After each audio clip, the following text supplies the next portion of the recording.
저희가 예배를 시작하기 전에 지금까지 지내온 것 예배를 시작하면서 불렀던 그러한 찬양을 이스라엘 백성들이 평소에 불렀으면 얼마나 좋았을까라는 생각을 이 본문을 같이 읽으면서 생각을 해보았습니다. 이스라엘 백성들, 그들이 어제도 보았었지만 그들이 하나님과 하나님에게 가증한 일을 함께 한 것, 그러나 그들이 가증한 것을 알기 위하여서는 하나님이 무슨 은혜를 베풀어 주는지를 먼저 아는 것이 필요합니다. 그래서 어제 말씀에서는 14절까지의 말씀에서는 하나님이 어떻게 이스라엘을 부르시고 어떻게 그들을 구원하시고 또한 그들에게 어떻게 그 모든 것들을 베풀어 주시고 은혜를 베풀어 주셨는지를 말씀하여 저희가 보았습니다. 말씀에서. 그런데 이렇게 은혜를 베풀어 주시면 그 이후에 그들이 행해야 될 것은 하나님 앞에 순종하며 또한 하나님의 뜻대로 살아가는 것이 당연한 것일지인데, 오늘 말씀을 보게 되면 성경에서 나오는 그러한 말씀 중에 가장 어떻게 보면 그들의 음행에 대하여서 노골적으로 이야기하고 평소에 이러한 이야기를 하기조차 참 부끄러운 그러한 이스라엘 백성들의 행위를 오늘 말씀에서 에스겔을 통하여서 하나님께서는 말씀하십니다. 그들이 행하였던 그러한 죄가 무엇입니까? 그들이 왜 그렇게 범죄하였는지 먼저 15절 말씀 보면 그 근본적인 이유를 우리에게 알려줍니다. 내가 내 화려함을 믿고 내 명성을 가지고 행음하되, 하나님께서 고아와 같이 버려졌던 그러한 이스라엘 백성에게 피투성이라도 살아있으라 살아있으라라고 그들을 부르시고 또한 그들을 키워주시고 옷을 입히시고 온갖 폐물로 치장하게 하시고 심지어는 관을 씌우시고 황후의 명성을 얻게 하셨는데, 예루살렘, 이스라엘은 하나님이 주신 그 화려함을 자신이 이룬 화려함으로 생각하고 그 화려함을 자랑하기 시작하였습니다. 내 화려함을 믿고 자신의 화려함을 믿고선 그 자신의 그러한 것들을 자랑하며 명성을 자랑하였던 이스라엘의 모습들, 우리는 환난 중에 우리의 믿음을 지키기가 어렵다라고 생각하지만 그렇지 않습니다. 오히려 우리가 명성을 얻고 부를 얻었을 때 사실은 믿음을 지키기가 더 어렵지 않습니까? 성경에 나와 있는 여러 유명한 그러한 인물들 또한 그들이 젊은 시절에는 겸손하였으나 그러나 그들이 어떤 성공을 이루었을 때 하나님으로부터 떠났던 그러한 모습들을 많이 볼 수 있지 않습니까? 사울 왕과 같은 경우에도 처음에 하나님께서 부르셨을 때에는 얼마나 겸손한 그러한 모습으로 나옵니까? 짐들 사이, 짐꾸러미 사이에 숨어서 있던 그러한 사울 왕의 모습.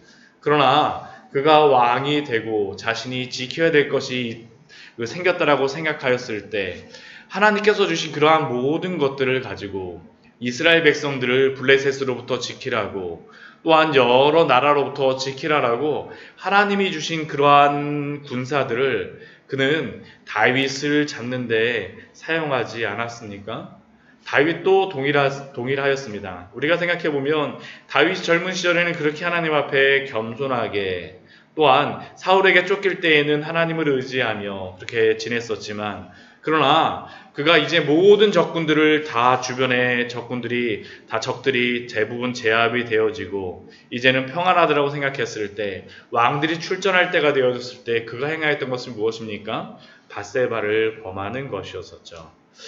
우리도 우리에게 평안함을 주셨을 때 더욱 깨어서 하나님 앞에 있어야 됩니다. 나의 화려함과 내 명성이 아니라 하나님의 영광을 날마다 추구해야 되는 것이 바로 하나님이 그러한 것들을 주시는, 그러한 축복을 주시는 이유가 아니겠습니까? 그러나 이스라엘은 하나님이 그러한 모든 화려함을 주셨을 때 그 화려함을 믿고 하나님의 명성을 자랑하는 것이 아니라 자신의 명성을 자랑하는 것들에 그들은 귀를 기울였었고, 그것이 바로 이후에 나오는 이스라엘의 그러한 모든 죄악들입니다.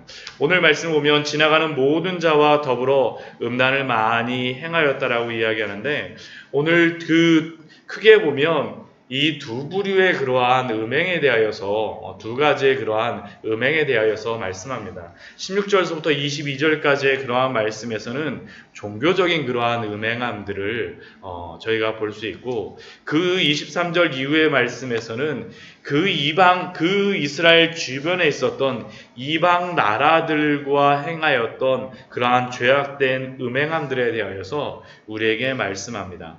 먼저 16절 말씀을 보게 되면 그 종교적인 그들의 음행함들을 하나님께서 어떻게 보셨습니까? 그들의 역사 속에 드러난 것이었었죠. 하나님이 주셨던 그러한 의복을 가지고 그들은 각색으로 산당을 꾸몄습니다. 하나님이 주신 것을 가지고, 하나님의 의복을 가지고 산당을 아주 아름답게, 여러 가지 것들을 가지고 막 그냥 산당인 것을 알게 막 꾸며놨죠. 또한 하나님이 주셨던 17절 말씀은 금과 장식품을 가지고 우상을 만들기 시작하였습니다. 행음하기 시작하였습니다. 또한 18절 말씀 보면 하나님이 그에게 입혀주셨던 그 수놓은 옷들을 우상에게 입히고, 하나님이 그들에게 바르라고 주셨던 기름과 또한 그들이 그 자신을 꾸미기 위해서 또한 뿌렸던 그러한 향들을 그 우상 앞에 베풀고, 또한 하나님이 먹으라고 주신 그러한 모든 음식들, 고운 밀가루와 기름과 꿀을 오히려 우상 앞에 베풀며 그것으로 향기로 삼았다라고, 과연 그렇게 하였다라고 19절 말씀에서 우리에게 알려주고 있습니다. 이스라엘의 그러한 종교적인 행음이죠. 하나님이 주신 것을 가지고 하나님을 섬기는 것이 아니라 우상을 그들은 섬겼습니다. 이러한 것들이 본격적으로 시작되어졌던 때가 언제입니까? 그것은 다른 때가 아니라 바로 그 솔로몬 때에 이러한 일이 벌어지지 않았습니까? 열왕기하 11장 말씀 보면, 오늘 그 말씀을 보게 되면 열왕기하 말씀에서 그들의 범죄함들이 다 나타납니다. 솔로몬이 나이 많았을 때에 그가 취하였던 그러한 모든 여인들이 어떻게 합니까?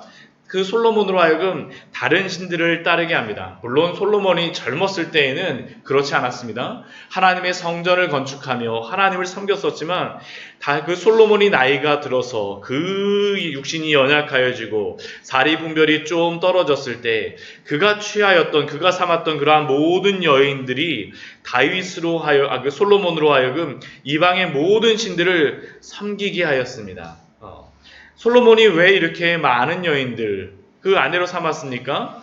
그 주변의 안전함들을 취하기 위하여서 혼인정책을 취하였던 것이죠. 그런데 솔로몬이 단순히 그냥 혼인정책만, 그냥 그 아내들을 그 아내로 삼았을 때, 그 여인들을 아내로 삼았을 때, 이방 여인들을 아내로 삼았을 때 그들이 그냥 온 것이 아니라 온갖 신들을 다 가지고 오지 않았습니까? 그래서 그 예루살렘 앞에, 멸망산 앞에 그러한 모든 산당들을 만들고 그곳에서 솔로몬으로 하여금 같이 예배하게 함으로 말미암아 이스라엘 온 땅은 다 우상 숭배의 땅으로 물들어 갔습니다.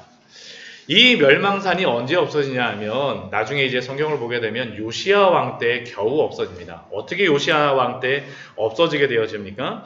바벨론으로 인하여서 그 주변의 모든 이방 나라들이 다 멸망하게 되니까 이제 그때야 비로소 그 산당들을 없앨 수 있게 되어진 것입니다. 거기가 외교관과 같은 그러한 대사관 같은 역할을 하다 보니까 그 주변에 나라가 있을 때에는 히스기야 왕조차도 없앨 수 없었는데, 그 요시야 때에야 겨우 그러한 것들이 없어지게 되어지니까 그러한 산당들을 없앨 수 있게 되어집니다. 이 이스라엘 백성이 멸망할 때까지 그러한 일들을 행하였었던 것이죠.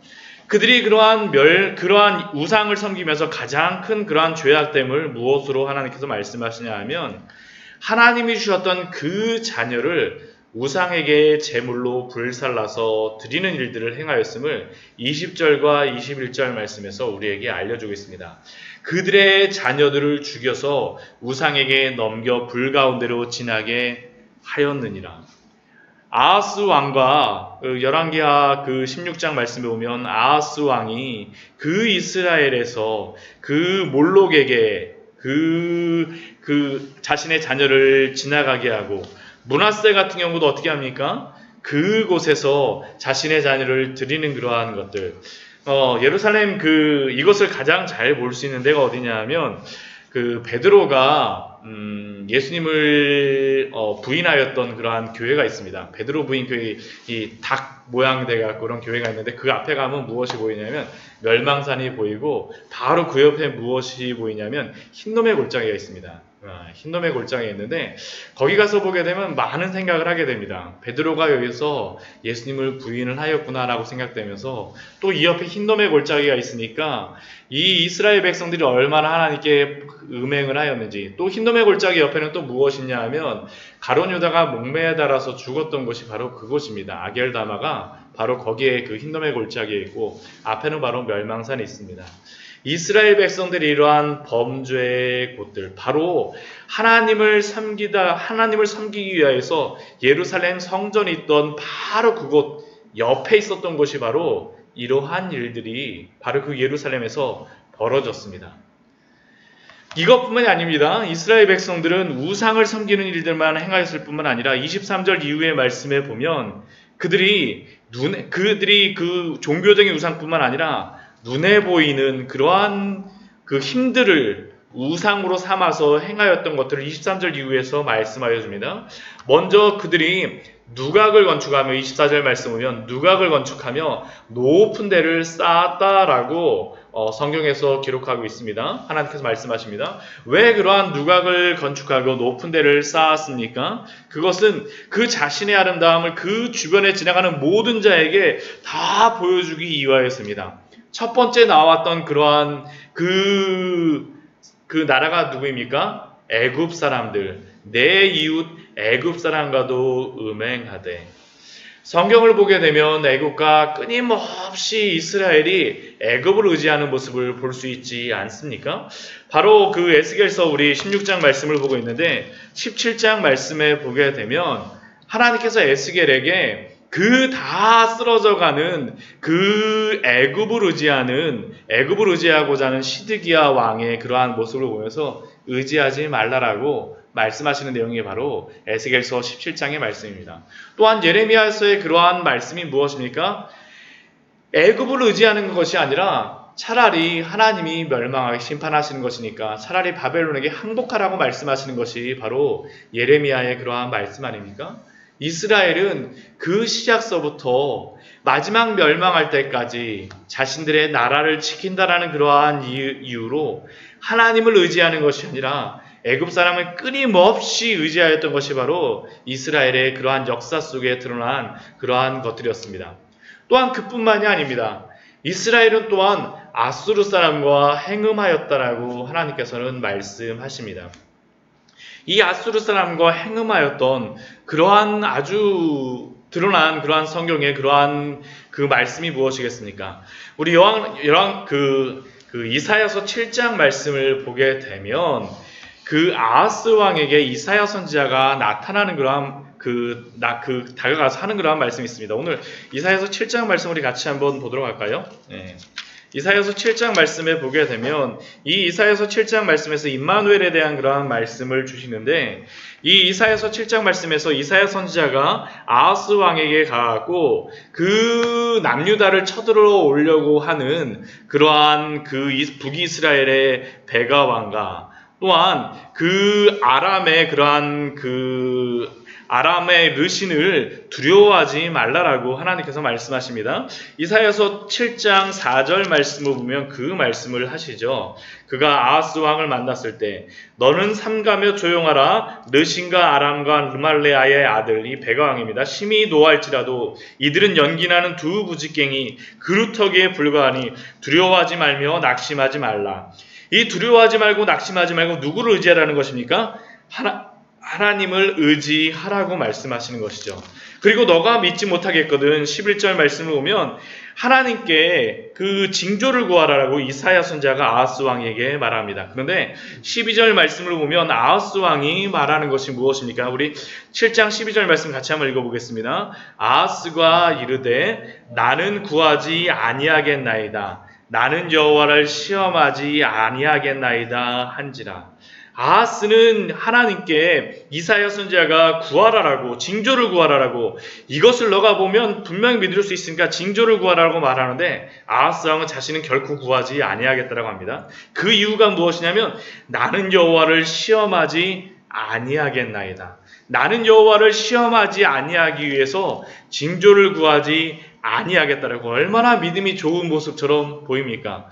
그런데 아하스가 징조를 구하지 아니한 이유가 무엇입니까? 우리 열왕기와 우리 16장 말씀을 보게 되면 그 이유를 우리에게 분명히 우리가 알 수 있습니다. 열왕기와 우리 16장 말씀을 보면, 16장 7절 말씀을 보면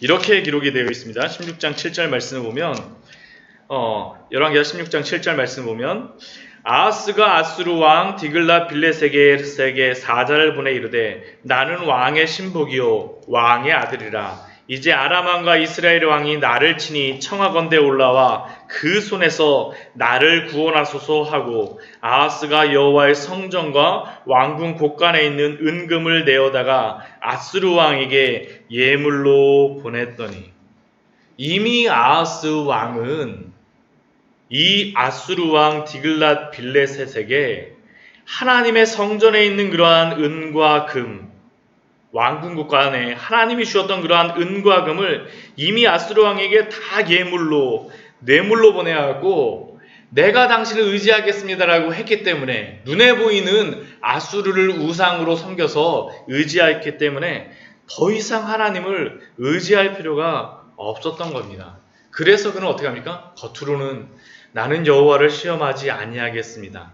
그러나 그 아하스 왕은 오늘 말씀과 같이 아수르 사람과 행음하였던 것이죠. 이게 바로 이스라엘의 역사가 아니었습니까? 그 자신의 북이스라엘의 형제 나라를 멸망시키려고 하는 그 나라를 의지하였던 남유다의 그러한 아하스 왕의 모습, 이게 바로 예루살렘에서 일어났던 것입니다. 또한 아수르만을 의지하였던 것이 아닙니다. 우리 29절 말씀 보면 장사하는 땅 갈대아에까지 심히 행음하되, 이 갈대아는 어디겠습니까? 바벨론입니다. 바벨론과 행음하였다라는 것을 우리에게 알려주고 있죠. 우리 이사야서 39장 말씀에 보게 되면 또한 우리가 그 히스기야 왕이, 바벨론의 왕 무로닥 발라단이 히스기야가 병들었다 나았다라는 이야기를 듣고 히스기야에게 글과 예물을 보냈을 때 히스기야가 그것을 기뻐하면서 어떻게 합니까? 왕궁의 그러한 모든 은금과 모든 향료와 보배로운 기름과 모든 무기고에 있는 것, 하나님의 성전에 있는 그러한 모든 것까지 다 보여주었을 때, 이것 때문에 그 이후에 보게 되면 이사야 선지자가 말하는 것이 무엇이냐면, 만군의 여호와께서 날이 이르면 그 내 집에 있는 모든 소유와 내 조상들이 오늘까지 쌓아둔 모든 것을 다 바벨론에게 옮기게 되고 남은 것이 없으리라라고 하나님이 말씀하고 있지 않습니까? 결국 이스라엘은 이 바벨론에게까지 심히 의지하고 행음하였던 것이 바로 이 이스라엘의 잘못이었습니다. 마지막 이스라엘이 멸망할 때에도 왔다 갔다 하죠. 어떤 때에는 애굽에 의지하였다가, 어떤 때에는 바벨론에게 의지하였다가 왔다 갔다 하는 그러한 이스라엘의 모습들. 결국 이스라엘은 이스라엘 주변의 모든 강한 나라들이 나올 때마다, 더 강한 나라들이 나오고 또한 의지할 것이 생길 때마다 여호와 하나님 대신에 때로는 애굽을 섬기기도 하고, 때로는 아수르를 섬기기도 하고, 때로는 바벨론을 섬겼다라는 것이 바로 오늘 하나님께서 이스라엘 백성들에게 에스겔을 통하여서 주시는 그러한 말씀입니다. 그러므로 말미암아 우리가 알 수 있는 것이 무엇입니까? 이스라엘은 이방신뿐만 아니라 이방 나라를 더욱 의지하며 행음하였음을 우리에게 알려주시죠. 그들은 하나님이 주신 것을 가지고 이방 나라를 섬기는데, 우상 숭배의 행위를 하는데 그들은 그러한 모든 것들을 사용하였습니다. 이스라엘이라고 하는 그러한 이름이 무엇입니까? 하나님과 씨름하는 자, 하나님을 대면하는 자인데, 하나님의 이름을 가지고 그들은 하나님을 대면하기보다는 산당에서 우상들을 대면하고, 또한 여러 그 이방의 나라들을 대면하며 살았던 것이 바로 그 역사 속에 드러났던 것이 바로 이스라엘의 범죄였었고, 바로 이러한 가증한 일로 통하여서 하나님이 심판하심이 임하였음을 에스겔에게 알려주고 있습니다. 그렇다면 우리가 오늘 말씀을 통하여서 또한 우리가 알아야 될 것이 무엇이겠습니까? 오늘 말씀을 보게 되면 그 이스라엘 백성에게 그 말씀하시는 그러한 내용이 22절 말씀에 보면 이렇게 기록되어 있습니다. 에스겔서 16장 22절 말씀 보면 이런 말씀이 있습니다. 내가 어렸을 때에 벌거벗은 몸이었으며 피투성이가 되어서 발짓하던 것을 기억하지 아니하고. 그들이 왜 이러한 잘못을 저질렀겠습니까? 하나님이 구원하셨던 때를 그 이스라엘이 기억하지 아니하였기 때문에 하나님이 말씀하시는 겁니다. 반대로 하나님은 이스라엘 백성들에게 그 때를 기억하라라고 또한 말씀하고 계심이 아니겠습니까? 우리들도 이스라엘과 동일한 위험에 노출되어져 있는 것 같습니다. 비록 이스라엘이 섬겼던 산당의 우상이 있지 않고 또한 애굽과 아수르와 바벨론은 있지 않지만, 그러나 우리 주변에 얼마나 많이 우리로 하여금 믿음의 길에서 떠나가게 하는 많은 것들이 있습니까? 더 이상 하나님을 의지하지 않아도, 더 이상 하나님을 바라보지 않아도 하나님 없이도 얼마나 평안하게 살아갈 수가 있습니까? 예전에 어떤 목사님이 어떠한 그 부유한 그러한 집에 아이의 집에 갔을 때 이렇게 그 아이에게 그 복음에 대하여서 말씀에 대하여서 이야기하였는데, 그 아이가 했던 말이 다른 것이 아니라, 목사님, 천국이 우리 집보다 더 좋아요? 사실은 그 아이조차도 그렇게 생각한다라는 것이 아니겠습니까? 우리가 하나님보다 더 사랑하고 더 좋은 것, 그것이 더 좋다라고 여겨지는 것이 우리의 눈에 우상이 되어지면 안 됩니다. 하나님이 주신 것을 감사해야 되지 않겠습니까? 히브리서 우리가 12장 1절과 2절 말씀에는 우리에게 이렇게 말씀합니다. 우리에게도 이러한 때에 우리가 기억해야 될 말씀, 저는 히브리서 말씀이 참 그러한 의미에서 고난 중에 주신 그러한 말씀이지만, 또한 평안할 때에도 우리가 항상 되새겨야 될 말씀이 또한 히브리서 말씀이 아닌가라고 생각이 되어집니다.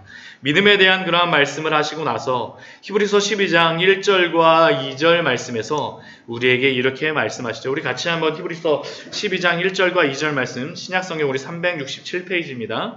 우리 같이 한번 읽어보도록 하겠습니다. 히브리서 12장 1절과 2절의 말씀을 우리 같이 한번 읽어보도록 하겠습니다. 히브리서 12장 1절과 2절의 말씀입니다. 이러므로 우리에게 구름같이 둘러싼 허다한 증인들이 있으니 모든 무거운 것과 얽매이기 쉬운 죄를 벗어버리고 인내로서 우리 앞에 당한 경주를 하며 믿음의 주여 또 온전하게 하시는 이인 예수를 바라보자. 그는 그 앞에 있는 기쁨을 위하여 십자가를 참으사 부끄러움을 개의치 아니하시더니 하나님 보좌 우편에 앉으셨느니라. 우리도 구름같이 둘러싼 허다한 증인 가운데 하나이지 않습니까? 그 많은 사람들, 부유한 사람도 있고 어려운 사람도 있고 믿음에 굳건하게 서 있는 지체들도 있고 또한 연약한 믿음을 가진 사람들도 있습니다. 그러나 이 히브리서 기자를 통하여서 하나님께서 우리에게 말씀하신 것은 무엇입니까? 허다한 증인들이 있지만 그 허다한 모든 증인들이 무거운 것과 얽매이기 쉬운 죄 가운데 노출되어 있다는 것입니다. 그러나 그것 가운데 인내로서 그 당한 경주를 하며 다른 것을 바라보는 것이 아니라 믿음의 주여 온전하게 하시는 이인 예수를 바라보자. 또한 4절 말씀에서는 이렇게 기록이 되어 있습니다. 너희가 죄와 싸우되 아직 피 흘리기까지는 대항하지 아니하고. 죄와 싸우는 것이 피 흘리는 데까지 이를 수 있다라는 것을 우리에게 말씀하여 주시죠. 피 흘리기까지도 대항하며 피 흘리기까지 죄와 싸우라라고 우리에게 말씀하심이 아니겠습니까? 오늘 이스라엘 백성들에게도 아마 이러한 말씀을 하여 주실 하나님께서는 원하실 것 같습니다. 핏덩어리던 때에 살아있으라고 말씀하시는 그 하나님께서 그 핏덩어리와 같이 그 될 때까지 또한 믿음으로 경주하라고 참아내라고 또한 말씀하심이 아니겠습니까? 말씀을 정리하도록 하겠습니다.